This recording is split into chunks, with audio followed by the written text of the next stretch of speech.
پہلے میدان محشر میں قتل کا سوال ہوگا، لیکن یہ بھی صحیح حدیث کے اندر موجود ہے کہ اللہ کے رسول نے ارشاد فرمایا کہ میدان محشر میں سب سے پہلا سوال نماز کے متعلق ہوگا۔ روز محشر کی جا گداز بوت اولی پرسش نماز بوت، سب سے پہلے نماز کے بارے میں پوچھا جائے گا۔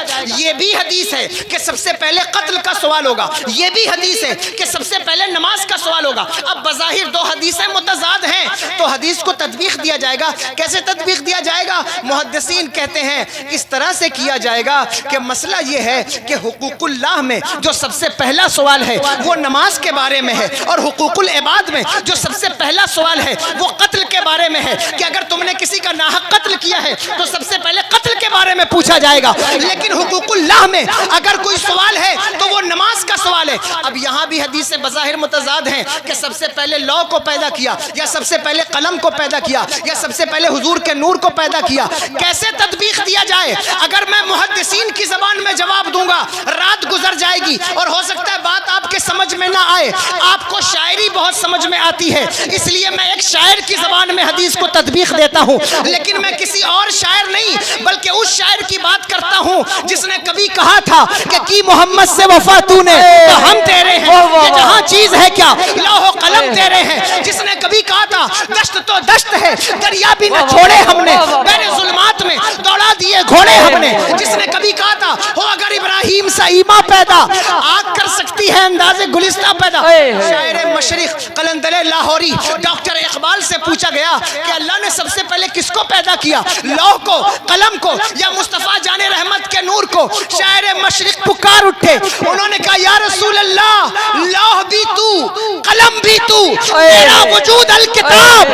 حضور یہ کہتے لوح کو پہلے پیدا کیا، یہ کہتے قلم کو پہلے پیدا کیا۔ میں کہتا ہوں لوح بھی آپ کا نام ہے، قلم بھی آپ کا نام ہے، آپ کا وجود تو الکتاب بن کے دنیا میں آیا۔ نعرہ تکبیر، نعرہ رسالت، حضور سید عادل میاں صاحب قبلہ، جشن عید میلاد النبی، بستی بستی کریا کریا، نعرہ تکبیر۔ لوح بھی تو قلم بھی تو، سب آپ ہی کے تو نام ہیں۔ اور پھر یہ بھی تو حدیث موجود ہے کہ جس وقت قلم کو پیدا کیا تو اللہ تبارک و تعالیٰ نے قلم سے کہا قلم لکھ۔ قلم نے کہا کیا لکھوں؟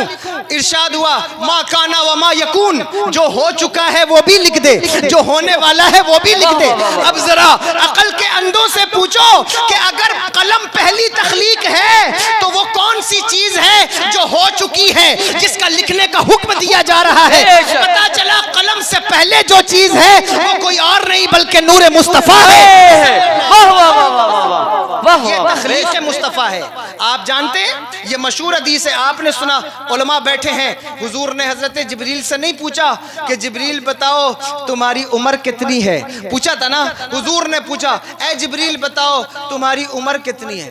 جبریل نے کہا یا رسول اللہ صلی اللہ علیہ وسلم مجھے اندازہ نہیں ہے میری عمر کتنی ہے۔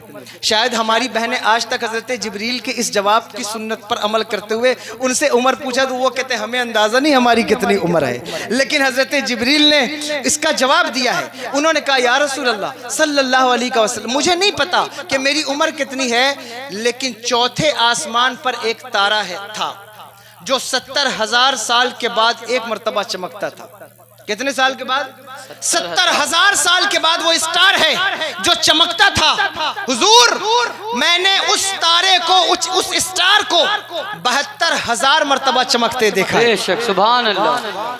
آپ کے پاس آپ ملٹیپلائی کر لیں، 70,000 سال کے بعد ایک بار چمکتا تھا، میں نے اسے 72,000 مرتبہ چمکتے دیکھا ہے۔ حضور نے ارشاد فرمایا مسکرا کر اے جبریل تمہیں معلوم ہے وہ تارا کون تھا؟ کہا میں نہیں جانتا حضور۔ کہا میرے رب کی عزت کی قسم وہ تارا کوئی اور نہیں بلکہ مجھ محمد کی ذات ہے۔ بے شک بے شک، مجھ محمد کی ذات ہے۔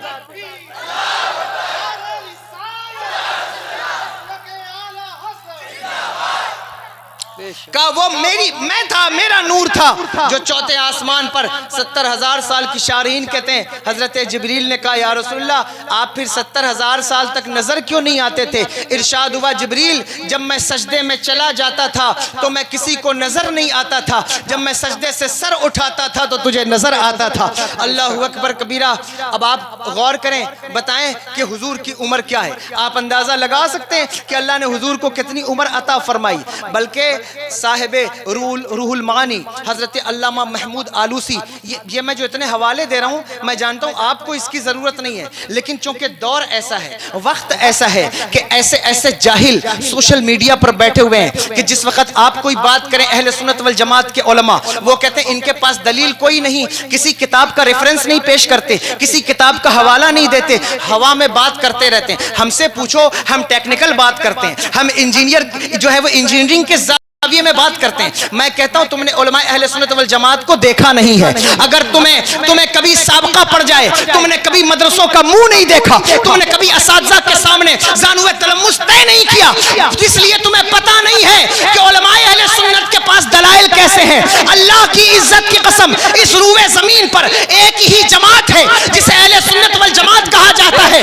اگر یہودی ان کے سامنے آئے تو یہودیوں کے چھکے چھوٹتے ہیں، نصرانی ان کے سامنے آئے تو نصرانیوں کے چھکے چھوٹتے ہیں، رافضی ان کے سامنے آئے تو رافضیوں کے چھکے چھوٹتے ہیں، خارجی ان کے سامنے آئے تو خارجیوں کے چھکے چھوٹتے ہیں۔ اس لیے کہ اللہ اکبر یہ ان بزرگوں کے نقش قدم پر ہیں جو 1450 سال پہلے کبھی مصطفیٰ کے نقش قدم پر چلے تھے، جو ان کے نقش قدم پر جو مصطفیٰ جان رحمت کے قدم کے پیچھے پیچھے چل کر بدر تک آئے تھے، جو حضور کے قدموں کے پیچھے چلتے چلتے خیبر اور خندق تک آئے تھے، ان کے قدموں کے پیچھے پیچھے جو چلتے ہوئے کبھی میدان کربلا تک آئے تھے، ان قدموں کے پیچھے پیچھے جو بغداد پر چلتے رہے ہیں، جو اجمیر پر چلتے رہے ہیں۔ اسی لیے میرے امام کہتے ہیں تیرے غلاموں کا نقش قدم ہے راہ خدا، وہ کیا بہک سکے جو یہ سراغ لے۔ نعرہ تکبیر یا رسول اللہ، مرحبا مرحبا۔ اس لیے کبھی یہ مت سوچنا کہ ہمارا، لوگ کہتے ہیں کہ آپ ہی حق پر ہیں، آپ ہی کی جماعت حق پر ہے، اس کی کیا دلیل ہے؟ صاحب حدیث والے کہتے ہیں کہ ہم حق پر ہیں، اہل قرآن نئی جماعتیں وجود میں آ رہی، توجہ ہے آپ کی یا نہیں؟ وہ کہتے ہیں ہم حق پر ہیں، اور اللہ اکبر کبیرہ مسلک اہل سنت والجماعت سواد اعظم جس کو اس دور میں مسلک اعلی حضرت کہا جاتا ہے، وہ کہتے ہیں ہم حق پر ہیں۔ تو نوجوانوں کو یہ کنفیوژن ہے کہ آپ حق پر ہیں، اس کی کیا دلیل ہے؟ آپ سننا چاہیں گے یہ بات؟ میں عرض کر دوں اس کی کیا دلیل ہے کہ آپ حق پر ہیں؟ اس کی کیا دلیل ہے کہ مصطفیٰ جان رحمت پر صلاۃ و سلام پڑھنے والے حق پر ہیں؟ اس کی کیا دلیل ہے کہ بزرگان دین کی چوکھٹ کا ادب کرنے والے حق پر ہیں؟ اس کی کیا دلیل ہے کہ مصطفیٰ جان رحمت کی اولاد کا احترام کرنے والے حق پر ہیں؟ اس کی کیا دلیل ہے کہ صحابہ کی عزتوں کو سر کا تاج بنانے والے حق پر ہیں؟ اس کی دلیل کیا ہے؟ دلیل آپ کو دیتا ہوں نوادہ والوں، اگر آپ سن رہے ہیں اس بات کو لے کر جائیے۔ اللہ اکبر کبیرہ 1450 سال کی ہسٹری کو ملاحظہ کیجئے، دنیا میں بڑی بڑی جماعتیں پیدا ہوئی، چاہے وہ شیعوں کا فتنہ ہو، معتزلہ کا فتنہ ہو، خلق قرآن کا فتنہ ہو، ناسبیوں کا فتنہ ہو، خارجیوں کا فتنہ ہو، رافضیوں کا فتنہ ہو، آپ اٹھا کر کے دیکھیے، آپ دیکھیں گے کہ ہر فرقے کے پیچھے اس کے سپورٹ میں، اس کی بیکنگ میں، اس فائنینشیل سپورٹ میں، اس کو جو ہے وہ اس کے پولیٹیکل سپورٹ میں آپ دیکھیں گے کہ بڑی بڑی حکومتیں کھڑی نظر آئیں گی۔ آپ دیکھیے گا، میں آپ کو ذمہ داری سے یہ بات کہتا ہوں، آپ دیکھ لیجئے، یہ علماء بیٹھے ان سے پوچھئے جس وقت معتزلہ کا فرقہ اٹھا بتائیے حکومت سپورٹ میں کھڑی تھی یا نہیں کھڑی تھی؟ جس وقت خلق قرآن کا فتنہ اٹھا بتائیے حکومت سپورٹ میں کھڑی تھی یا نہیں کھڑی تھی؟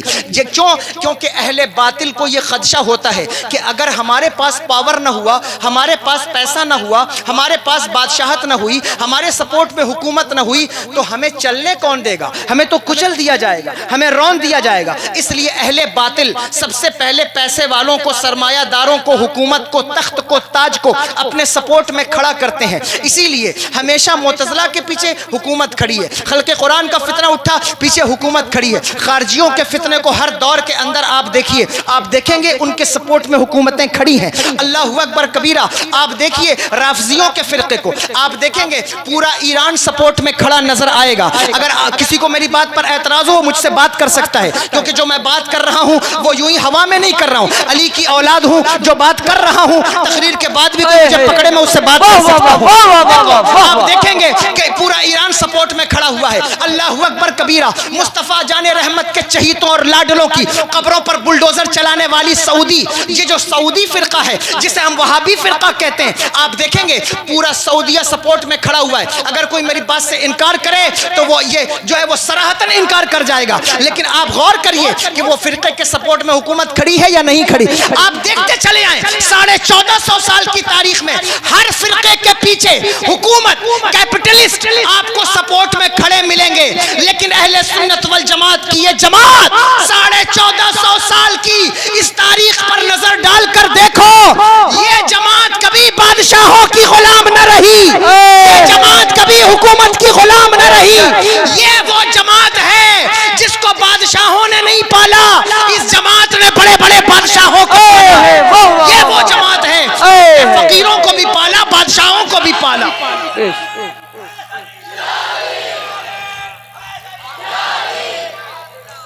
یہ وہ جماعت ہے جس نے فقیروں کو بھی پالا ہے، بادشاہوں کو بھی پالا ہے. اس جماعت کے ماننے والے کبھی سلطان شمس الدین التتمش کی شکل میں نظر آتے ہیں. اس جماعت کو ماننے والے کبھی حضرت اورنگزیب کی شکل میں نظر آتے ہیں. اس جماعت کو ماننے والے اللہ اکبر کبیرہ تاریخ پڑھتے چلے جاؤ، کبھی غیاث الدین بلبند کی شکل میں نظر آتے ہیں، کبھی جناب شاہجہاں کی شکل میں نظر آتے ہیں. اس جماعت کو ماننے والے آپ دیکھیں گے کہ اس شکل میں بھی نظر آتے ہیں، اور اس جماعت پر چلنے والے غوث الاعظم کی شکل میں بھی دکھائی دیتے ہیں. اس جماعت کو ماننے والے غریب نواز کی شکل میں بھی دکھائے، اس جماعت کو ماننے والے محبوب الہی کی شکل میں بھی نظر آتے. یہ اس جماعت کی حقانیت کی ایک بہت بڑی دلیل ہے. حالانکہ یہ میرا موضوع نہیں ہے، میں میلاد مصطفیٰ صلی اللہ علیہ وسلم کے عنوان سے گفتگو کر رہا ہوں، لیکن چونکہ بات حقانیت کی ہے اس بات کو اپنے کلیجے میں بیٹھاؤ. تمہیں کسی اسکالر کی گفتگو گمراہ نہ کر دے، تمہیں کسی انجینئر کا فتنہ جو ہے وہ فتنے میں نہ ڈال دے، بلکہ تمہیں اپنے علماء اہل سنت کے قریب ہونا ہوگا. اگر آپ علمی گفتگو سننے کی عادت نہیں ڈالیں گے، آپ عقیدے کی بنیاد کبھی مضبوط نہیں کر سکیں، کبھی اس کو مستحکم نہیں کر سکیں. یہی وجہ ہے کہ ایک ہوا چلتی ہے، دو چار لوگ آپ کے کوئی کام کا بات کر دیں تو ہماری ایمان اور عقیدے کی دیواریں ہلنے لگتی ہیں. لیکن اگر آپ کا عقیدہ سالڈ ہو، مضبوط ہو، تو آپ کبھی اس بات کو قبول نہیں کریں. عرض یہ کر رہا تھا کہ تخلیق مصطفیٰ صلی اللہ تعالی علیہ وآلہ وسلم یہ پہلا مرحلہ ہے.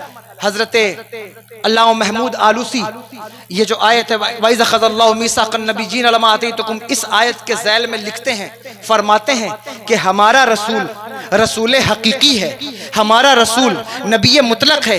اب یہ علماء بیٹھے ہیں بتائیں گے کہ رسول حقیقی کا معنی کیا ہے؟ رسول حقیقی کسے کہتے ہیں؟ رسول حقیقی وہ ہے، سارے رسولوں کی رسالت اضافی ہے. مطلب کیا کہ جس وقت ان کو ان کی قوم کی طرف متوجہ کیجئے گا تو وہ رسول ہیں. حضرت موسیٰ علیہ السلام رسول ہیں، ہم بھی مانتے ہیں، لیکن وہ بنی اسرائیل کی طرف رسول ہیں. حضرت عیسیٰ علیہ السلام رسول ہیں، ہم بھی مانتے ہیں، لیکن وہ اپنی قوم کی طرف رسول ہیں. لیکن جس وقت مصطفیٰ جان رحمت کی بات آئے گی تو آپ دیکھیں گے کہ وہ جانوروں کے بھی رسول ہیں، وہ فرشتوں کے بھی رسول ہیں، وہ جناتوں کے بھی رسول ہیں، وہ انسانوں کے بھی رسول ہیں، وہ ملائکہ کے بھی رسول ہیں. یہ رسول حقیقی کا معنی ہے. جس طرف ان کو خالق کی طرف متوجہ کرو تو بھی وہ رسول ہیں، مخلوق کی طرف متوجہ کرو تو بھی وہ رسول ہیں. آئیے نبی مطلق کسے کہتے ہیں؟ اس بات کو سنیے.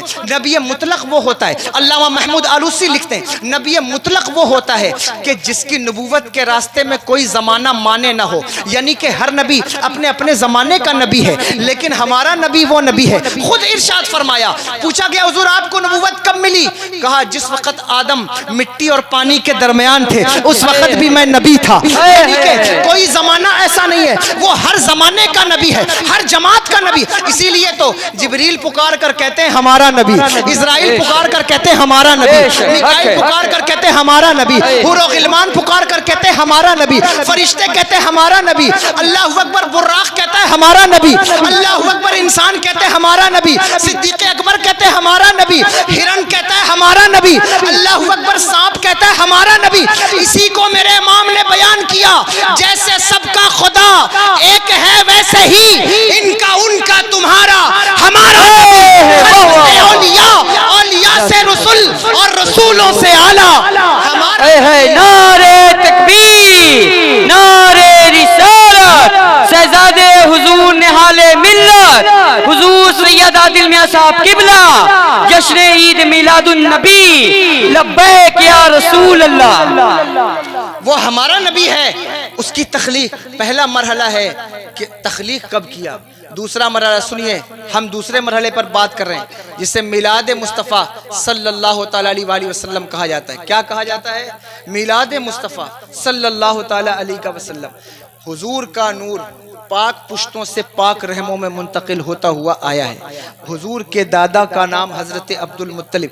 ان کا ایمان ایسا مضبوط, توجہ ہے آپ کی, انہوں نے کعبے کے سامنے کھڑے ہو کر کے وعدہ کیا تھا, اللہ سے قسم کھائی تھی کہ اے اللہ اگر تو مجھے اولاد نرینہ دے تو میں اپنے بیٹوں میں سے ایک بیٹے کو تیری راہ میں قربان کروں گا.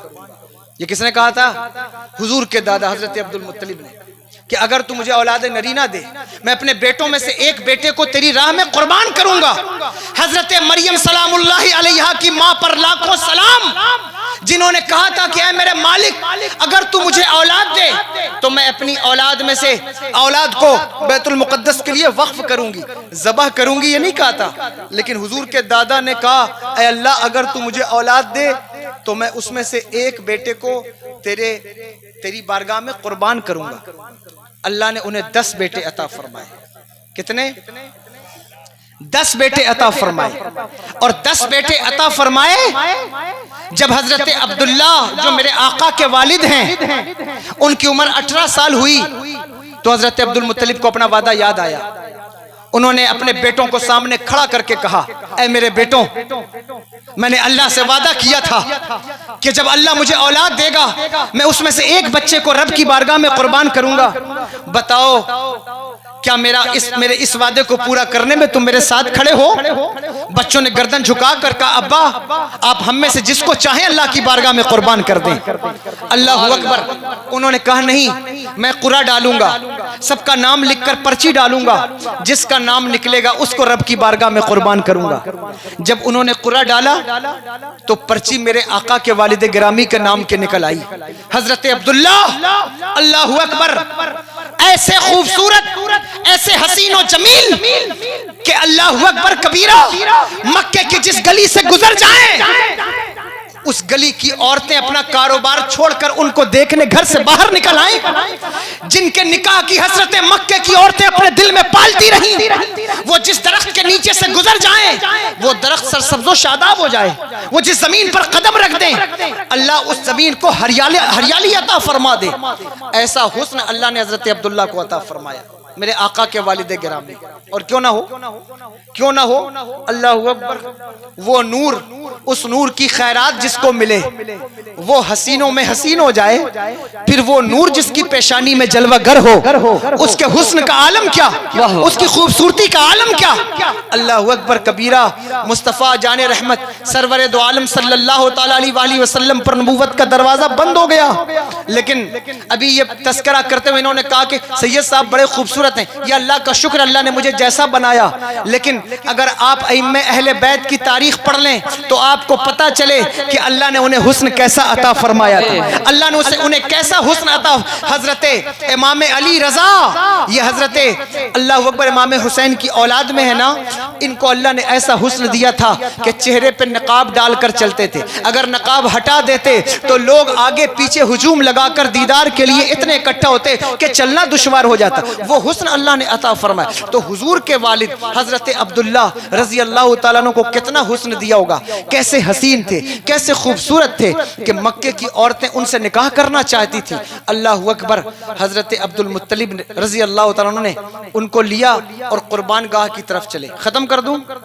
وقت ہو گیا ہے میرا، 1 گھنٹہ ہو گیا ہے، لیکن صحیح معنوں میں اگر پوچھا جائے تو اب گفتگو جو اصل ہے وہ وہاں اس گفتگو کی طرف میں آ رہا ہوں، لیکن میں جلدی کروں گا کہ اس کو سمیٹ لوں۔ اس وقت ان کا ہاتھ پکڑا اور لے کر قربان گاہ کی طرف چلے۔ قربان گاہ آئے تو عرب کے سرداروں کو پتہ چل گیا، وہ دوڑے دوڑے حضرت عبد المطلب کی بارگاہ میں آئے اور انہوں نے کہا عبد المطلب خدا کے لیے یہ رسم تو نہ ڈالو، خدا کے لیے یہ پرمپرا تو نہ شروع کرو، ورنہ یہ بہت مشکل ہوگا۔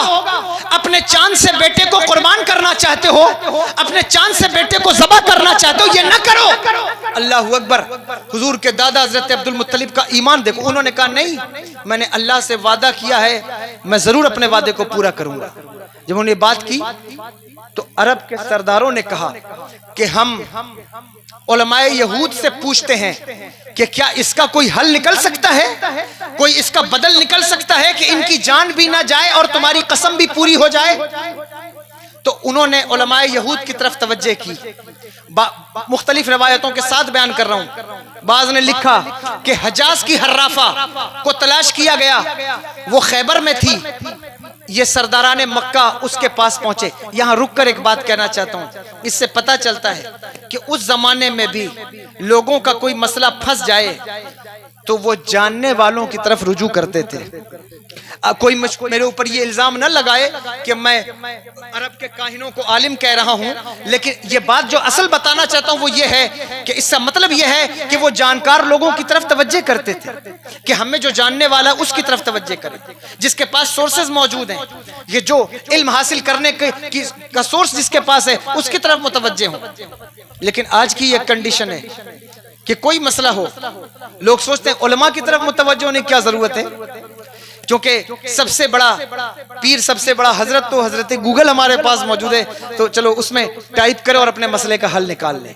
یاد رکھیے انٹرنیٹ سے آپ بہت ساری چیزیں حاصل کر سکتے ہیں، میں انکار نہیں کرتا، لیکن اگر ہر حدیث انٹرنیٹ سے ہی سیکھنا ہوتا تو جنہوں نے 8 سال 10 سال مدرسے میں محنت کی ہے یہ بیوقوف تو نہیں ہے کہ انہوں نے اتنی محنت کی؟ ان کو نہیں کرنا چاہیے تھا؟ اور آج بھی اگر یہ کتابوں کا مطالعہ کرتے کیا ضرورت ہے یہ گوگل پہ ڈالیں اور وہیں سے ساری حدیثیں نکال لیں جو انٹرنیشنل امریک کے مطابق حدیثیں بتائی جاتی ہیں؟ نہیں، آپ کو یہ سمجھنا ہوگا کہ قرآن کہتا ہے فَاسْأَلُوا أَهْلَ الذِّكْرِ إِن كُنتُمْ لَا تَعْلَمُونَ، اگر تم نہیں جانتے ہو تو علم والوں کی طرف تمہیں متوجہ ہونا چاہیے۔ تمہیں علم نہیں ہے تو جاننے والوں کی طرف متوجہ ہونا، اور پھر جو وہ بتا دیں اس پر عمل کرو۔ ایسا نہیں کہ اسے سن لیا اور پھر وہ چلو بات تو سن لی لیکن اب عمل کرنے کی کیا ضرورت ہے، ایسا نہ کرو۔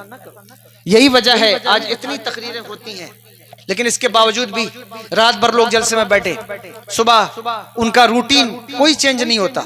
اس کی وجہ کیا ہے کہ وہ نیت کر کے آتے نہیں ہیں کہ ہمیں عمل کرنے کے لیے جانا ہے، وہ یہ نیت کر کے آتے ہیں کہ سید صاحب آ رہے ہیں، ارے فلاں صاحب آ رہے ہیں تو بڑی اچھی تقریر ہوگی، تقریر کا حظ لیں گے اور پھر واپس آ جائیں گے۔ یہی وجہ ہے کہ آج صبح دوپہر شام ہر وقت محفلیں ہیں، لیکن ان محفلوں کے بعد بھی ہمارے یہاں مجلس کی جو برکات ملنی چاہیے وہ آپ کو نہیں مل رہی، وہ آپ کو نہیں۔ پچھلے دور میں 10-20 سال پیچھے جائیں اتنی محفلیں نہیں ہوتی تھی، 1-2-3 محفلیں ربیع الاول شریف کے مہینے میں بڑے جلسے ہو گئے، گاؤں میں علاقے میں دور کہیں لوگ کشاں کشاں چھٹ کے کھینچ کے اس کی طرف آ گئے، کان لگا کر سنا، عالم صاحب نے جو بیان کیا پھر دوسرے دن سے اس پر عمل شروع کر دیا۔ لیکن اب صبح محفل ہے، شام محفل ہے، رات محفل ہے، جو ہے وہ 1 کلام 2 کلام 10 کلام 20 کلام پڑھا جائے، 1 گھنٹے کے بجائے 2 گھنٹہ 3 گھنٹہ تقریر کی جائے، لیکن اس کے باوجود بھی جو سود کھاتا ہے اس کے سود کھانے میں کوئی فرق نہیں آیا، جو بے نمازی ہے اس کو نماز پڑھنے کی کوئی عادت نہیں لگی۔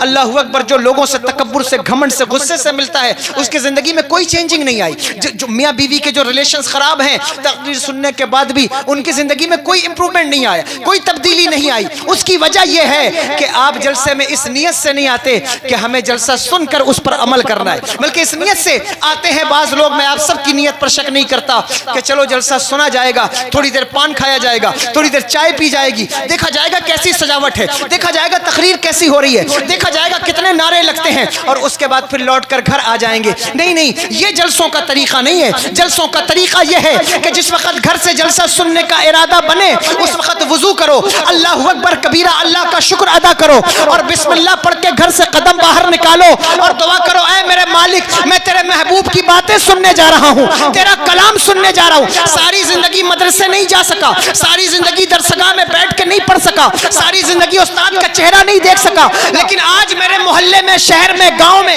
جلسہ ہے, مدرسہ چل کر میرے گاؤں تک آیا ہے, آج جا رہا ہوں تو جا کر سنوں گا اور سن کر عمل کرنے کی کوشش کروں گا. اللہ اکبر. اگر اس ارادے کے ساتھ آؤ گے زندگی میں ایک ریولیوشن, ایک انقلاب پیدا ہوگا, ایک انقلاب محسوس کرو گے, ایک تبدیلی محسوس کرو گے, اپنی زندگی کو بدلنے کی کوشش کی. علماء جو بات بیان کرتے ہیں یہ ان کا جو ہے وہ ان کی روٹین اسپیچ نہیں ہے, بلکہ یہ تو اس لیے بیان کرتے ہیں تاکہ آپ کی زندگی میں تبدیلی آئے, آپ کی زندگی میں ایک بدلاؤ آئے. سیرت کے عنوان سے آپ نے جلسے سنے ہوں گے, سیرت کے عنوان سے جلسے کیجئے. آپ کے میاں بیوی کے تعلقات اگر خراب ہو رہے ہیں, اس میں ایک کلیش پیدا ہو گیا ہے, اس کو کیسے سدھارا جا سکتا ہے؟ ہمارے نوجوانوں کے درمیان, بہنوں کے درمیان ایک آپسی رنجش کا ماحول پیدا ہو گیا. بھائی نہیں جانتا اسے بہنوں کے ساتھ کیسے ٹریٹ کرنا ہے, والدین نہیں جانتے کہ بچوں کی پرورش کیسے کرنی ہے, بچوں کو نہیں پتا کہ ماں باپ کا پروٹوکول کیا ہے, ماں باپ کا ادب کیا ہے. کون ہے جو ان سارے کلیش کو, ان ساری خلا کو دور کرے گا؟ کون دور کرے گا؟ خدا کی قسم وہ سیرت رسول ہے جو اسے دور کرے. اگر آپ سیرت سننے کی عادت بنا لیں, بھائیوں اور بہنوں کے رشتے مضبوط ہو جائیں. اگر سیرت سننے کی عادت ڈال لیں, پڑوسیوں کے آپ کے رشتے مضبوط ہو جائیں. اگر سیرت سننے کی عادت ڈال لیں, خدا کی قسم ماں باپ بیٹوں کے رشتے اچھے ہو جائیں. لیکن آپ نے حضور کی سیرت نہیں. ہماری بچیاں بہنیں بیٹھی ہیں, میں ان کو مخاطب کر کے کہتا ہوں, میری بہنوں اللہ اکبر, اگر تم سیدہ کائنات کی سیرت سننے کی عادت ڈال لو, تمہیں محلے میں کوئی نہیں سناتا, تمہارے پاس موبائل موجود ہے, جس موبائل پر خرافات کی سیریز اور سیریلز دیکھتی ہو, میں تم سے کہتا ہوں اگر ایک دن کسی اہل سنت والجماعت کے عالم کا بیان لگا لیا, درس قرآن لگا لیا اور تم نے سرچ کر لیا کہ سیدہ کائنات کی سیرت بیان کی جائے اور سیدہ کائنات کی سیرت بیان کر دی گئی, میں ذمہ داری سے کہتا ہوں اگر ہفتے میں ایک دن بھی تم نے نبی کی بیٹی کی سیرت سننے کی عادت ڈال لی, خدا کی قسم تمہاری زندگی میں جو انقلاب آئے گا وہ اپنی جگہ, لیکن تمہاری کوکھ سے جو اولاد پیدا ہوگی وہ کبھی بے حیا نہیں ہوگی, وہ کبھی بے غیرت نہیں ہوگی, اور وہ کبھی بھی کسی غیر کا ہاتھ تھام کے بازار میں نہیں چلے گی. آج جو ہماری بیٹیوں کے ساتھ معاملے بن رہے ہیں اس کی بنیادی وجہ کہ ہم نے موبائل تو انہیں دیا ہے, لیکن ہم کہتے ہیں موبائل سب سے بڑی خرابی. بے شک موبائل سب سے بڑی خرابی ہے, لیکن اسی موبائل میں بہت ساری چیزیں ایسی ہیں جس سے ہماری زندگی میں تبدیلی آ سکتی ہے. اگر ہم بیان سننا شروع کر دیں, درس قرآن سننا شروع کر دیں, آن لائن کلاسز شروع کر دیں بچیاں, تو کتنی بڑی تبدیلی پیدا ہوگی, کتنا بڑا بدلاؤ آئے گا. بہنوں سے کہتا ہوں, میری بہنوں تم کو اللہ نے وہ مرتبہ دیا, وہ مقام دیا, وہ عزت دی, وہ عظمت دی ہے, خدا کی قسم تم سیدہ کائنات کی کنیزیں ہو, تمہیں وہ مرتبہ, تمہارا یہ منصب نہیں ہے کہ چوراہے پہ کھڑے ہو کے سگریٹ پینے والا, گٹکا کھانے والا اور ماں باپ کی گالیاں بکنے والا تمہیں ایک فون کال پہ گھماتا پھرے, یہ تمہارا منصب نہیں ہے. اللہ اکبر کبیرہ, تمہارا یہ منصب نہیں ہے کہ اسکول کے باہر گیٹ پر چند چھوکرے کھڑے ہو کر تمہیں گندی نگاہوں سے دیکھیں اور تم ان کے سستے اور جو ہے وہ ٹچے تحفے پر فدا ہو جاؤ, یہ تمہارا منصب نہیں ہے. اللہ اکبر, تمہارا منصب کیا ہے؟ اللہ نے تمہیں وہ عزت دی, وہ منصب دیا. حضور کے آنے سے پہلے تمہیں زندہ دفنایا جاتا تھا, لیکن میرے مصطفیٰ نے تمہیں وہ عزتوں کا تاج دیا ہے کہ حضور نے فرمایا جنت جیسی قیمتی چیز اٹھا کر تمہارے قدموں کے نیچے ڈال دی گئی ہے. اس سے بڑا مرتبہ تمہیں اسلام میں اور کیا ہے؟ نعرہ تکبیر, نعرہ رسالت, مسلک اعلی حضرت, جشن عید میلاد النبی, من کنتو مولا. چاہیے اس سے بڑا منصب کیا چاہیے؟ اللہ نے اتنا بڑا مرتبہ تمہیں دیا, تمہارے بچوں کی جنت تمہارے قدموں میں ڈال. اگر تم بیٹی ہو تو اپنے باپ کے لیے رحمت ہو, بہن ہو تو بھائی کے لیے برکت ہو, اگر بیوی ہو تو شوہر کی عزت بنا دیا گیا, اور اگر ماں ہو تو اولاد کی جنت بنا دیا گیا. اب اس سے بڑا مرتبہ تمہیں, لیکن اس کے بعد بھی اگر تم اسلام کے کانسیپٹ کو سمجھ نہیں سکی اور تمہارے کنفیوژنز باقی رہ گئے, تو میں کہتا ہوں قرآن پڑھو, سیدہ کائنات کی سیرت پڑھو, تمہارے سارے کنفیوژن کلیئر ہو ہو جائیں گے. ضرورت اس بات کی ہے کہ ہم اپنی بچیوں کو قرآن پڑھائیں, اپنی بچیوں کو درس قرآن کی کلاسز جوائن کرائیں. ضرورت اس بات کی ہے کہ ہم اپنی بچیوں کو جس طرح موبائل دیتے ہیں اور وہ اس پر جو کچھ بھی دیکھتی ہے, میں نہیں جانتا, میں الزام بھی نہیں لگاتا, لیکن اتنا ضرور کہوں گا علماء اہل سنت کو جو عالم تمہیں پسند ہو اہل سنت والجماعت کا, اس کو سننے کی عادت ڈالیے. اور اب تو خواتین بھی بیان کرتی ہیں اور عورتیں بھی معلمہ ہیں اور وہ بھی تقریریں کرتی ہیں سوشل میڈیا کے اوپر, حالانکہ اس کا فقہی مسئلہ اپنی جگہ ہے, میں اس پر کوئی مجھ پر کلام نہ کرے کہ آپ نے اس کی اجازت دے دی, میں اس پر بات نہیں کر رہا ہوں, لیکن ان کے لیے جو چیزیں اویلیبل ہیں میں اس کی بات کر رہا ہوں کہ وہ بھی موجود ہیں, آپ استفادہ کر سکتے, آپ استفادہ کریں. لیکن آپ ان ساری چیزوں کو چھوڑ کر اگر علماء کی طرف متوجہ ہونے کے بجائے, آپ لوگوں نے سیکھ لیا ہے کہ ہم علماء کی طرف نہیں, ہم اسکالرز کی طرف متوجہ ہوں. ڈپریشن کا شکار ہیں تو بڑے بڑے موٹیویشنل اسپیکرز کو سنا جاتا ہے. آپ کو معلوم نہیں, آندھرا کی سرزمین پر, تلنگانہ کی سرزمین پر, گجرات کی سرزمین پر میں نے دیکھا ہے 2-2 لاکھ روپے دے کر موٹیویشنل اسپیکر ہائر کیے جاتے ہیں, جن کی آدھے گھنٹے 1 گھنٹے کی نشست میں, ان کی محفل میں جو ہے وہ ڈپریشن کے پیشنٹ بیٹھتے ہیں. IS کی تیاریاں کرنے والے بچے ان کے سامنے ہیں, نیٹ کی تیاریاں کرنے والے بچے ان کے سامنے, IIT کرنے والے بچے ان کے سامنے بیٹھے ہوئے ہیں اور وہ انہیں فارمولا دے رہے ہیں ڈپریشن سے باہر آنے کا. آپ کو تاریخ نہیں پتا ہے, لیکن یاد رکھیے گا میں ایسے 6 اسکالرز کو, ایسے موٹیویشنل اسپیکر کو جانتا ہوں جو لوگوں کو موٹیویٹ کرتے ہیں, لیکن ان کی خود کی زندگی جہنم سے زیادہ بدتر بن گئی ہے. ان لوگوں سے موٹیویٹ ہونا چاہتے ہو جنہوں نے کبھی قرآن نہیں پڑھا, ان لوگوں سے موٹیویٹ ہونا چاہتے ہو جنہوں نے کبھی حضور کی سیرت نہیں پڑھی. خدا کی عزت کی قسم, اس روئے زمین پر اگر انسانوں کو کوئی سب سے زیادہ موٹیویٹ کر سکتا ہے تو وہ اللہ کا کلام ہے یا مصطفیٰ جان رحمت کی سیرت. موٹیویٹ جو نہیں ہو سکا وہ دنیا کے کسی اسکالر سے موٹیویٹ نہیں ہو سکا. تم ڈپریشن کے شکار ہو, قرآن پڑھو, تفسیر پڑھو, صحابہ کی زندگی پڑھو کہ صحابہ نے کیسی جانثاریوں کے جذبے پیش کیے ہیں, دیکھو تمہیں کیسا موٹیویشن ملتا ہے. لیکن تم دیکھتے کس کو ہو, پڑھتے کس کو, یہ ڈیپینڈ کرتا ہے آپ کے اوپر کہ آپ کس کو سنتے ہیں, کس کی طرف متوجہ ہوتے ہیں. اس لیے علماء کی طرف متوجہ ہوتے ہیں. عرب کے لوگ کچھ نہیں جانتے تھے, لیکن انہوں نے کہا ہم اس کا بدل جاننے کے لیے علماء یہود کی طرف جائیں گے. یہ حجاز کے عرافہ کو, بہرحال وہ خیبر میں تھی, اس کے پاس اس سے پوچھا کہ اس کا کوئی حل ہے کہ حضرت عبداللہ کو قربان نہ کرنا پڑے. اس نے کہا کل آنا, کل میرا تابعی آئے گا تو میں پوچھ کر بتاؤں گی. دوسرے دن اس کا تابعی آیا, وہ پوچھ کر اس نے بتایا, کہا بتاؤ تمہارے یہاں ایک انسان کے قتل کی دیت کتنی ہے. آپ سن رہے ہیں یا نہیں سن رہے ہیں؟ ختم کر دوں, ہاں اس کو پورا کرو. ایک انسان کے قتل کی دیت کتنی ہے, یعنی کوئی کسی کو قتل کر دے اس کا بدلہ کتنا ہے. اس نے کہا, انہوں نے کہا کہ 10 اونٹ ہے ایک انسان کے قتل کی دیت. اس نے کہا ٹھیک ہے, پھر ایک طرف 10 اونٹ رکھو اور ایک طرف حضرت عبداللہ کا نام لکھو اور ایک طرف 10 اونٹوں کا نام لکھو اور قرہ ڈالو. جب قرہ اونٹوں کا نکل آئے تو 10 اونٹوں کو حضرت عبداللہ کے بدلے میں جو ہے وہ ذبح کر دو, قسم پوری ہو جائے گی. اور اگر حضرت عبداللہ کا نام نکل آئے تو پھر 10 اونٹ بڑھا دینا, پھر قرہ ڈالنا, پھر اگر انہی کا نام نکل آئے 10 اونٹ بڑھا دینا. جس طرح جب تک اونٹوں کا نام نہ نکلے تب تک قرہ ڈالتے جانا, نام نکالتے جانا, جتنے اونٹ بڑھ جائیں بڑھا دینا. انہوں نے کہا ٹھیک ہے. واپس آ گئے, آ کر حضرت عبد المطلب کو حل بتایا. پرچی میں 10 اونٹ ایک طرف کھڑے کیے گئے, پرچی میں ان کے نام لکھے گئے, حضرت عبداللہ کا بھی نام لکھا گیا. قرہ ڈالا, جب قرآن نکالا تو حضرت عبداللہ کا نام نکل آیا. لوگوں کے دل دھڑکنے لگے, 10 اونٹ اور بڑھا دیے گئے. پھر قرہ ڈالا, پھر حضرت عبداللہ کا نام نکل آیا, پھر 10 اونٹ اور بڑھا دیے گئے. پھر قرہ ڈالا, اس طرح 40 اونٹ 50 اونٹ ہو گئے. لوگوں کا دل دھڑکنے لگا, یا اللہ ہر بار جو ہے حضرت عبداللہ کا نام نکلتا ہے, اونٹوں کا نام نکلے گا یا نہیں نکلے گا؟ لیکن وہ قرہ ڈالتے اور حضرت عبداللہ کا نام نکل آتا, یہاں تک کہ 100 اونٹ ہو گئے. اور جب پرچہ ڈالا تو پھر اونٹوں کے نام کی پرچی نکل آئی, اونٹوں کے نام کا قرہ نکل آیا. لوگوں نے اللہ کا شکر کیا کہ چلو اب اونٹوں کی پرچی نکل آئی, حضرت عبداللہ کی جان بچ گئی. لیکن حضور کے دادا کا ایمان ملاحظہ کرو, کہتے ہیں نہیں, میں ابھی ایسے نہیں مانوں گا، 3 بار قرعہ ڈالا جائے، اگر تینوں بار میرے بیٹے کا نام نہیں نکلا تو میں اونٹوں کو قربان کروں گا، ورنہ میں اونٹوں کے بدلے میں اپنے بیٹے کی قربانی پیش کروں گا۔ اللہ اکبر۔ دوسری مرتبہ پھر قرعہ ڈالا گیا، پھر اونٹوں کا نام نکل آیا۔ اللہ اکبر۔ آخری مرتبہ جب قرعہ ڈالا گیا تو عرب کے لوگ دعا کرتے تھے، اے اللہ اس خوبصورت نوجوان کو بچا لے۔ اللہ اکبر کبیرہ، یہ حسین و جمیل نوجوان، یہ خوبصورت نوجوان، لوگوں کا دل دھڑکتا تھا۔ قرآن نکالا تو پھر اونٹوں کے نام کا نکل آیا۔ اللہ اکبر۔ حضرت عبداللہ رضی اللہ تعالیٰ عنہ کے بدلے میں 100 اونٹوں کی قربانی دی گئی۔ حضور نے خود ارشاد فرمایا کہ میں 2 ذبیحوں کا بیٹا ہوں، ایک ذبیح کا نام حضرت اسماعیل ہے اور دوسرے ذبیح کا نام حضرت عبداللہ ہے۔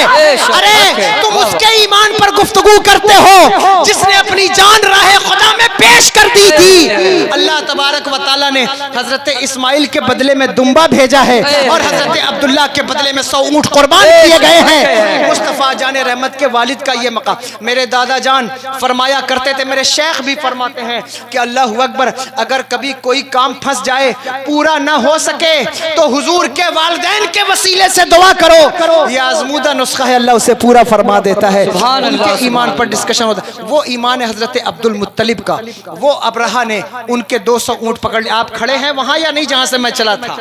200 اونٹ پکڑ لیے، بس اس کو ختم کر کے بات ختم کرتا ہوں۔ 200 اونٹ پکڑ لیے اور حضرت عبد المطلب کو پتا چلا، انہوں نے امامہ باندھا، اپنا خاندانی لباس پہنا اور سرداران مکہ کو بھی اپنے ساتھ لیا اور ابرہہ کے پاس آئے۔ جب ابرہہ کے پاس آئے تو آ کر کے ابرہہ تخت پر بیٹھا ہوا تھا، بڑے بڑے بادشاہوں کو دیکھ کر نہیں کھڑا ہوتا تھا، لیکن حضور کے دادا کو دیکھ کے کھڑا ہو گیا، کھڑا ہو گیا اور فرش پر بیٹھ گیا۔ حضرت عبد المطلب بھی بیٹھے۔ اس نے کہا کہیے کیسے آنا ہوا؟ کہا میں نے سنا ہے کہ تو نے میرے 200 اونٹ قید کر لیے ہیں۔ اس نے متعجب نظروں سے حضرت عبد المطلب کو دیکھ کر کہا کہ آپ سردار مکہ ہیں اور میں کعبے پر حملہ کرنے آیا ہوں۔ میں نے سوچا تھا آپ کعبے کے بارے میں کوئی بات کریں گے، کوئی ملکی سطح پر بات ہوگی، وار کے بارے میں، جنگ کے بارے میں، صلح کے بارے میں کوئی بات ہوگی، لیکن آپ کو اپنے اونٹوں کی فکر ہے کہ آپ کے اونٹ میں نے پکڑ لیے ہیں۔ حضور کے دادا کا جواب سنو۔ حضرت عبد المطلب نے مسکرا کر کہا ابرہہ، دراصل اونٹوں کا مالک میں ہوں، اس لیے میں اونٹوں کے بارے میں بات کرنے آیا ہوں۔ جو کعبے کا مالک ہے، جب تو کعبے کے سامنے آئے گا تو تجھے پتا چلے گا کعبے کا مالک ہوتا ہے، تجھے پتا چلے گا کہ کعبے کا مالک کون ہے۔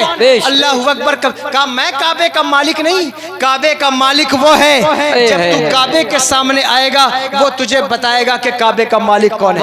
اس نے اونٹ چھوڑ دیے اور حضرت عبد المطلب تشریف لے گئے۔ تفصیل ہے، آپ نے کہا لوگوں کو کہ کعبہ چھوڑ دو، پہاڑوں پر چڑھ جاؤ، اور یہ ساری کچھ تفصیل ہے، آپ نے واقعہ سن رکھا ہے۔ میں جو بات بیان کرنا چاہتا ہوں، اللہ اکبر کبیرہ، کعبے کی طرف بڑھنا چاہتا تھا ابرہہ، تو اللہ نے لشکر بھیجا۔ کس کا لشکر؟ ابابیل کا۔ اچھا بتائیے، ہاتھی کا لشکر لے کر آیا تھا تو آپ سوچئے کہ اللہ نے ابابیل کا لشکر کیوں بھیجا؟ وہ ایک چھوٹی سی چڑیا، اس کو اللہ نے کیوں بھیجا ہے؟ یا اللہ، ہاتھیوں کے مقابلے میں کوئی ڈریگن بھیج دیتا، کوئی ڈائناسور بھیج دیتا، کوئی شیر بھیج دیتا، کم سے کم گھوڑے بھیج دیتا، یہ ابابیل کیوں بھیجے ہیں؟ اللہ کہتا ہے میرے بندوں، جب میں کسی کو ذلیل کرنا چاہتا ہوں تو اس کے لیے کوئی لشکر نہیں بھیجتا، کبھی اسے ابابیل سے ذلیل کرتا ہوں۔ وقت کا بادشاہ ہو تو میں اسے ایک لنگڑے مچھر سے بھی ذلیل کر دیتا ہوں۔ میری شان وہ ہے کہ میں یہ نہیں دیکھتا کہ سامنے والے کا لشکر کتنا بڑا، میں تو جب کسی کو ذلیل کرتا ہوں تو مچھر سے بھی کامل۔ آپ نے نہیں سنا نمرود کے دربار کا آداب کیا تھا؟ وہ ایسا بادشاہ ہے، اگر آپ اس کی ہسٹری پڑھیں، میری بات پر اعتبار نہ ہو، آپ ویسٹرن ورلڈ کے مورخین کو، ان کے رائٹرز کو پڑھ لیجئے۔ مارٹن گیبس نے لکھا ہے کہ نمرود کے بارے میں، وہ ایسا بادشاہ کی پورے روئے زمین پر، یہ جو اکبر و سلاطین علی الارض کی بحث ہے اس پر نمرود کا نام بھی آتا ہے کہ زمین پر حکومت کرنے والا وہ شخص، اللہ اکبر کبیرہ۔ اس کے دربار کے آداب یہ تھے کہ جو اس کے دربار میں آتا جھک کر سجدہ کرتا، لیکن اللہ جب کسی کو ذلیل کرتا ہے تو آداب بدل دیتا ہے. جو پہلے آتے تھے وہ سجدہ کرتے تھے, لیکن جب اس کی ناک میں مچھر گھسا تو دربار کے آداب بدل گئے. اب جو آتا ہے دربار میں جوتے ٹنگے ہیں, وہ 4 جوتے اس کے سر پہ مارتے ہیں تاکہ اس کو سکون ملے, اس کو سکون راحت ملے, کیونکہ مچھر اس کے سر میں راؤنڈ لگاتا تھا. اسے ایک عجیب سی کیفیت پیدا ہوتی تھی. اس وقت وہ اپنے سر پہ جوتے مرواتا تھا تاکہ ان جوتوں سے اسے آرام ملے, تکلیف دور ہو. یہ خاص بات ہے. اس لیے بادشاہت کے نشے میں اللہ اکبر کبیرہ کبھی زوم میں نہیں آؤ. حکومت کے نشے میں, پاور میں, پیسے میں کبھی زوم میں نہیں آؤ. اگر اللہ نے امیر بنایا ہے کسی غریب کو ٹیڑھی نگاہ سے مت دیکھو. اگر اللہ نے عروج دیا ہے کسی غریب کا دل مت دکھاؤ, اس لیے کہ تمہیں نہیں معلوم اللہ حکومت دے کے آزماتا ہے. وہ کب تمہارے لیے ابابیلوں کا لشکر بھیج دے تمہیں پتہ نہیں چلے گا. وہ کب تمہارے لیے مچھروں کو بھیج دے تمہیں پتہ نہیں چلے گا.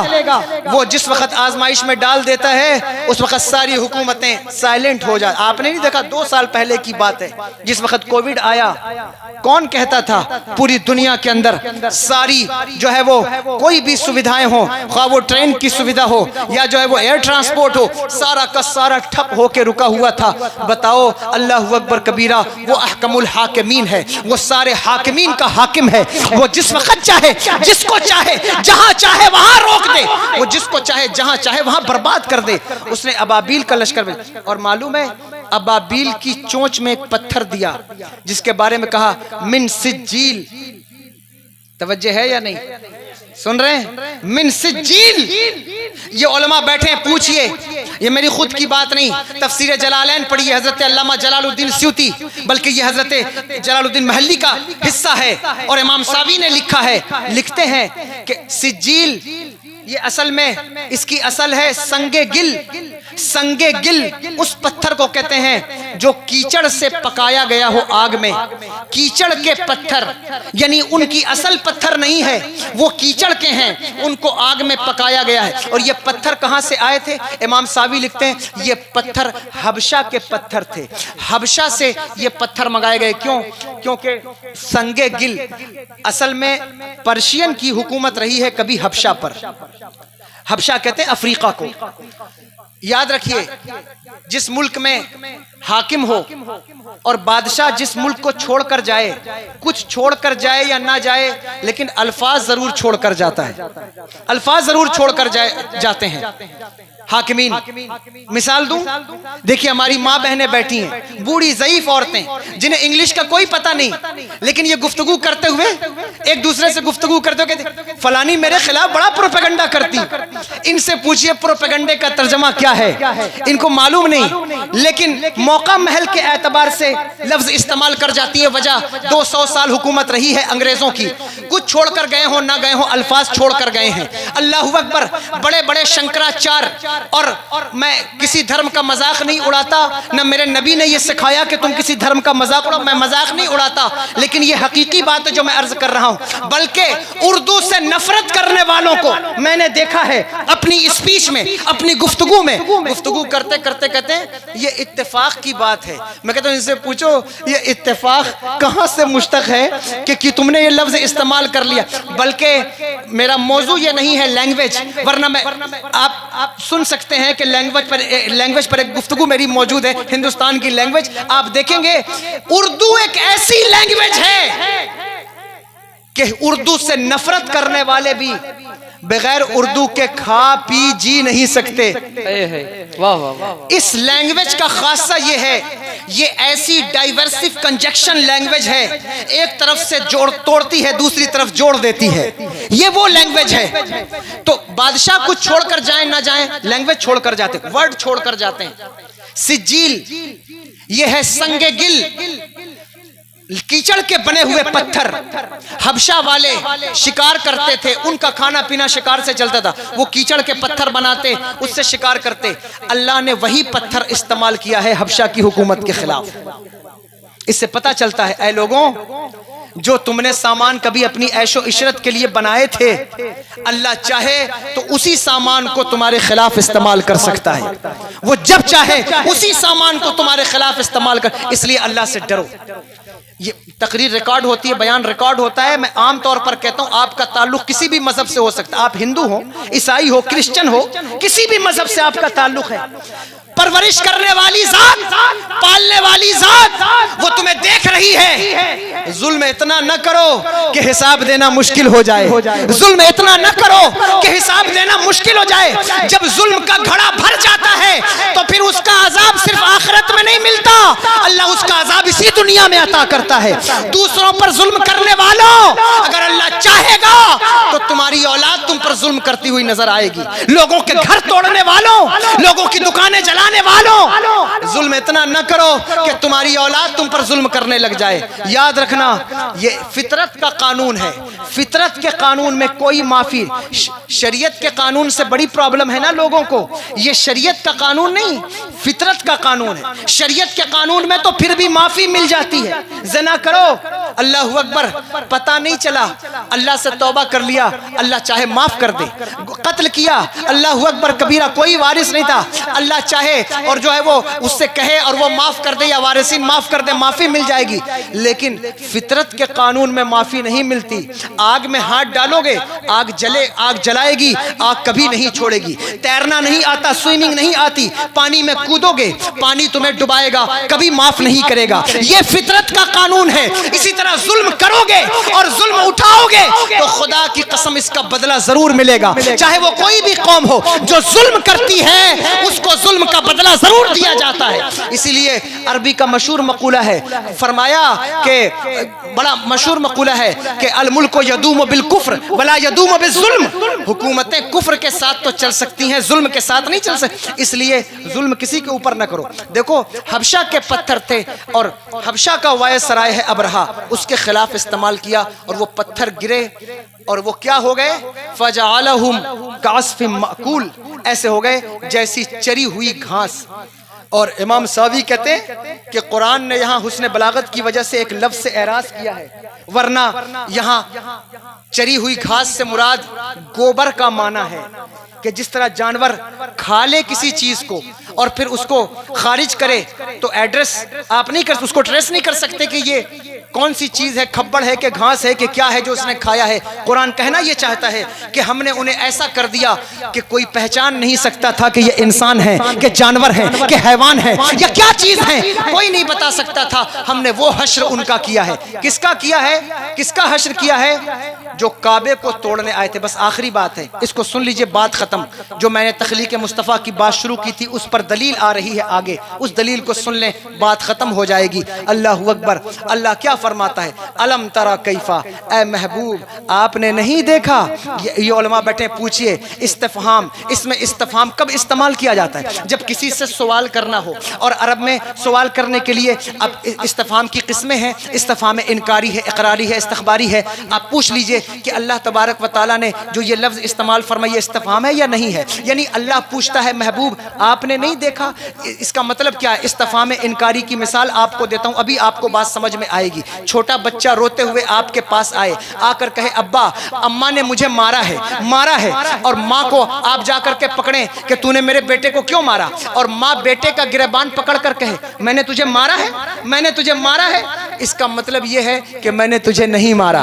بات سمجھ میں آ رہی ہے یا نہیں سمجھ میں آ رہی؟ اس کا مطلب یہ ہے کہ میں نے تجھے نہیں مارا. ایک بھائی آ کر باپ سے شکایت کرے کہ ابا میرا بڑا بھائی جمعہ کی نماز میں نہیں تھا. دوسرا بھائی اس کا کالر پکڑ کر کہے میں جمعہ میں نہیں تھا, میں خطبے میں نہیں تھا. اس کا مطلب ہے کہ میں موجود تھا, اس کا مطلب ہے کہ میں حاضر تھا, اس کا مطلب ہے میں جمعے میں تھا. اللہ کہتا ہے الم ترا کیفا, اے محبوب آپ نے نہیں دیکھا. اس کا مطلب میرے محبوب خدا کی قسم آپ نے دیکھا ہے. ابھی علماء سے پوچھو کہ اگر دیکھا ہے تو یہ واقعہ حضور کی پیدائش کے پہلے کا ہے. اکثریت جو قول ہے, حالانکہ دہلمی کی روایت موجود ہے مجھے بھی معلوم ہے, لیکن اکثر قول کیا ہے کہ حضور کی پیدائش سے 40 دن پہلے, 50 دن پہلے, 55 دن پہلے کا واقعہ ہے. اور اللہ کہتا ہے محبوب آپ نے نہیں دیکھا. تو پوچھو عقل کے اندھوں سے جو کہتے ہیں حضور نے دیوار کے پیچھے کچھ نہیں دیکھا. پوچھو عقل کے اندھوں سے جو کہتے ہیں حضور نے ہندوستان والوں کو نہیں دیکھا. ان سے پوچھو ابھی مصطفیٰ پیدا نہیں ہوئے, اللہ کہہ رہا محبوب تم نے خدا کی قسم دیکھا ہے. اور اگر دیکھا ہے تو یہ رویت قلبی ہے یا رویت بصری ہے، میں اس پر آپ کو الجھانا نہیں چاہتا، لیکن خدا کی قسم یہی میں کہہ رہا تھا، اگر آپ علماء اہل سنت کے ساتھ بیٹھنے کی عادت ڈال لیں آپ کے عقیدے کی بنیادیں مضبوط. یہ میں قرآن سے بات کہہ رہا ہوں. قرآن کہتا ہے محبوب آپ نے دیکھا ہے. اس کا مطلب کیا ہے کہ حضور نے کون سی آنکھ سے دیکھا؟ ماتھے کی آنکھ سے نہیں بلکہ دل کی آنکھوں سے دیکھا ہے. جو کچھ ہوا ہے وہ حضور نے دیکھا. بلکہ یہاں تک میں کہوں گا کہ میرے ساتھ آپ بھی کہیں گے کہ جو ہو چکا ہے، جو ہوگا، حضور جانتے ہیں. ہر ایک غلام کا چہرہ حضور جانتے ہیں. اللہ اکبر کبیرہ. حضور جانتے ہیں کیا ہو چکا ہے. یہ ارہاسات میں اس واقعے کو شمار کیا جاتا ہے، لیکن میں اس طرف نہیں جا سکوں گا کیونکہ وقت میں گنجائش نہیں ہے. میں بات کو ختم کرنا چاہتا ہوں اس لفظ پر. فرمایا الم ترى کیف فعل ربک. اے محبوب آپ نے نہیں دیکھا آپ کے رب نے، تمہارے رب نے کیا کیا؟ یہ بات قابل غور. ربک آپ کہیں گے یہ سورہ آپ نے پڑھی ہے، اس سے میلاد کہاں سے ٹریس ہوتا ہے؟ اس آیت سے ٹریس ہوتا ہے میلاد. فرمایا فعل ربک، تمہارے رب نے کیا کیا؟ اے اللہ تو نے تو قرآن میں چلتے ہی کہہ دیا الحمدللہ رب العالمین، تو سارے عالمین کا رب ہے، حضرت آدم کا بھی رب ہے، حضرت نوح کا بھی رب ہے. پھر یہاں یہ کیوں فرمایا کہ فعل ربک، تیرے رب نے، اے محبوب تمہارے رب نے، یہ کیوں کہا؟ میں اگر اس پر علمی بحث شروع کروں گا وقت لگے گا. آسان سی مثال دے کے آپ کو سمجھا کے بات ختم کرنا چاہتا ہوں. میری ماں بہنیں بھی یہاں بیٹھی ہیں. گھر میں دروازے پر دستک دی جائے، کوئی شخص آئے، دروازہ کھٹکھٹائے اور پکارے کہ صاحب اسلم کے ابا گھر پہ ہیں، یعنی کہ آپ میں سے کسی کا نام اسلم و برا نہ مانے، لیکن پکار کر خاتون سے پوچھے، بہن سے پوچھے اسلم کے ابا گھر پہ ہیں. ایک آدمی کے 10 بیٹے ہیں، سب سے بڑے بیٹے کا نام ہے اسلم. دروازے پہ کوئی آئے گا تو سب سے بڑے بیٹے کا نام لے کے کہے گا کہ کیا اسلم کے ابا گھر پہ ہیں؟ اسلم کے ابا گھر پہ ہیں. اللہ اکبر کبیرہ. کیوں کہا جاتا ہے کہ اسلم کے ابا گھر پہ؟ اگر آپ پوچھیں اور وہ جو 9 بچے ہیں اس آدمی کے جانے کے بعد ماں کا دامن پکڑ لیں کہ اماں اس نے پوچھا اسلم کے ابا گھر پہ ہیں، تو بتاؤ اگر ہمارا ابا اسلم کا ابا ہے تو پھر ہمارا ابا کون ہے؟ تو ماں کیا جواب دے گی؟ میرے بیٹوں جس طرح وہ اسلم کا ابا ہے اسی طرح وہ تمہارا بھی ابا ہے. لیکن دراصل بات یہ ہے کہ ہر انسان کے اندر باپ بننے کی صفت موجود ہے، آپ کے اندر، میرے اندر، ان سب کے اندر. لیکن باپ بنے گا کب؟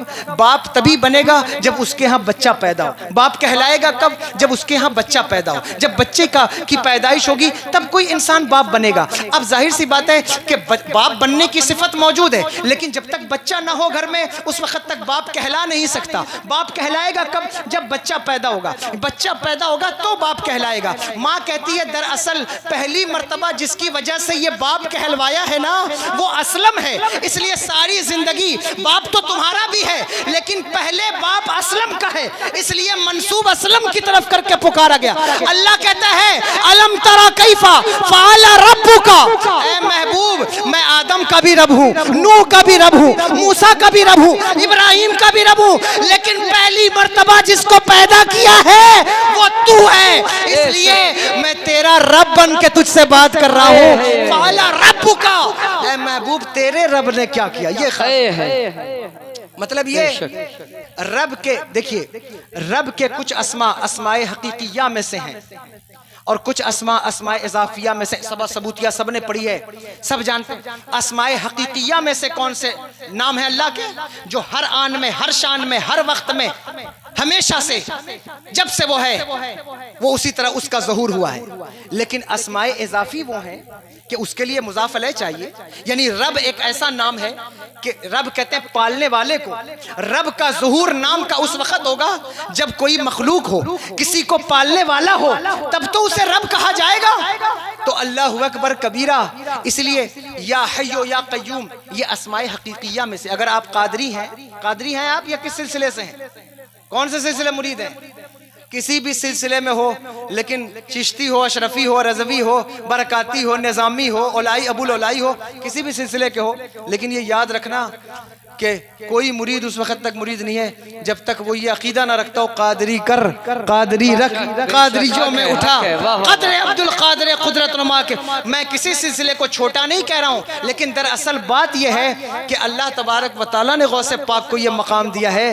میرے امام کہتے ہیں کہ مزرعے چشت و بخارا و عراق و اجمیر، کون سی کشت پہ برسا نہیں جھالا تیرا، راج کس شہر میں کرتے نہیں تیرے خدام، باج کس نہر سے لیتا نہیں دریا تیرا۔ تو آپ کسی سلسلے کے ہوں، لیکن قادری اور قادری میں، قادریہ سلسلے میں یہ وظیفہ یاد رکھنا، یا حیو یا قیوم، اس کو اسم اعظم کہا گیا ہے۔ کیا کہا گیا ہے؟ اسم اعظم کہا گیا ہے۔ میرے آقا حضور غوث العظم فرماتے ہیں، بلکہ مدارک میں بھی یہ بات موجود ہے کہ حضرت موسیٰ علیہ السلام نے جو پانی پھاڑا وہ یا حیو یا قیوم کہہ کے پھاڑا۔ حضرت آصف بن برقیہ جو تخت لائے تھے وہ یا حیو یا قیوم کے عامل تھے۔ آج بھی کسی کا قلب میت زندہ کرنا ہو تو اس کو بیٹھا کر 40 دن یا حیو یا قیوم کا وظیفہ کراؤ، اس کا قلب میت زندہ ہو جائے گا۔ یہ میرے آقا حضور غوث العظم کا ارشاد۔ لیکن یہ اسماء حقیقیہ میں سے اللہ کے، اسماء اضافی میں سے ایک نام ہے رب۔ اللہ کہتا ہے محبوب میں نے جو کام کیا ہے نا، جو برباد کیا ہے فیل والوں کو، یہ کیوں برباد کیا ہے؟ اگر کعبے کی کوئی ہتک کرنے کے بدلے میں مجھے پتھر مارنے قدرت کا مزاج ہوتا تو بخت نصر کو پتھر کیوں نہیں مارے گئے؟ اللہ اکبر کبیرہ، یزید کے زمانے میں یزید نے جو حرکت کی ہے کعبے کے ساتھ، اس کو پتھر کیوں نہیں مارے گئے؟ اللہ کہتا محبوب کعبے کی عزت بہت ہے، لیکن میں نے کعبے کی وجہ سے پتھر نہیں مارے، میں نے تو تیرے میلاد کی وجہ سے پتھر مارے ہیں کہ تیری پیدائش کا وقت قریب آ رہا ہے۔ کوئی کعبے کی ہتک کرے، کعبے کی عظمت کا محافظ پیدا ہونے والا ہے، پھر کوئی کعبے کی ہتک کر کے گزر کیسے سکتا ہے؟ اس لیے میں نے یہ فرمایا فعل ربک، آپ نے نہیں دیکھا کہ آپ کے رب نے ہاتھی والوں کے ساتھ کیا کیا ہے، کیا کیا ہے۔ اور پھر میں اس پر سیر حاصل گفتگو تو نہیں کر سکا ان دونوں صورتوں پر انشاءاللہ۔ اور پھر فرمایا لإلاف قریش، تاکہ قریش کی محبت لوگوں کے دلوں میں ڈال دئیے، تفہیم ہے تاکہ وہ سردی گرمی میں تجارت وغیرہ کا سفر کر سکیں۔ یہ آیت کا کسی حد تک میں نے یہ پس منظر اپنے اعتبار سے بیان کرنے کی کوشش کی۔ اللہ تبارک و تعالیٰ سے دعا ہے میرے بولنے میں کوئی غلطی احمدن خطان سرن واقع ہو گئی ہو میری کم علمی کی وجہ سے یا سبقت لسانی کی وجہ سے، میں اللہ سے معافی مانگتا ہوں، اللہ مجھے معاف فرما۔ اور اب میرے ساتھ پڑھ لیں استغفر اللہ ربی من کل ذنب واتوب الیہ، اشہد ان لا الہ الا اللہ واشہد ان محمدا عبدہ ورسولہ وما علینا الا البلاغ۔ آپ تو سن رہے تھے بڑے شوق سے، ہم ہی سو گئے داستاں کہتے کہتے۔